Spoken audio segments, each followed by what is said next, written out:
Well, summer may be over, but there are still plenty of activities to do in the fall season, including apple picking. Apple orchards are getting ready to harvest one of the biggest crops that they've seen in years. News 8 Now's Dua Israr spoke with a La Crescent farmer and his staff who have been preparing for this weekend all year. Amy and Ken, Richard Van Lint says the cold spring this year led to a late apple harvest, and he and his staff have been spending many hours catching up on lost time.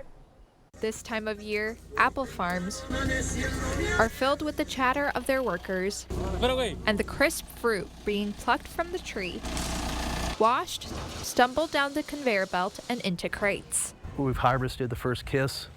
That's our first early variety, and we're harvesting the La Crescents. Van Lint Orchards has been a part of Richard Van Lint's Minnesota family for 60 years.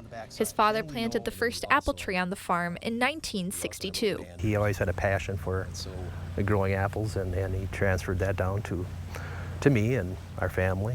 Now, 28,000 trees later, Van Lint distributes apples statewide. And he doesn't do it alone. We've got some great guys from Mexico that are doing a bang-up job. Eduardo began working on the Van Lint orchard less than 3 weeks ago. Trabajamos de 8 a 5 de la tarde, todos los días, de lunes a viernes. Eduardo only speaks Spanish, but the language barrier isn't a barrier at all. No, pues nomás checar que estén en buenas condiciones y echarlas al canasto, y es lo único que nos pide el patrón, de escogerlas bien y echarlas en la canasta. Apples thrive in a warm climate. I always tell people, if you like the weather, the apples do too.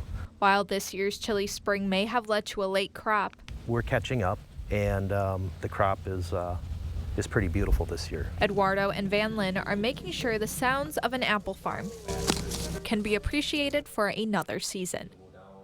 And starting tomorrow, you can stop by Van Lint Apple Orchards to pick some of your own. The orchard will be open every weekend from noon to 6 p.m. until the end of October. All right, thank you, Dua. As she mentioned, that season is short again. You only have a handful of weekends to go.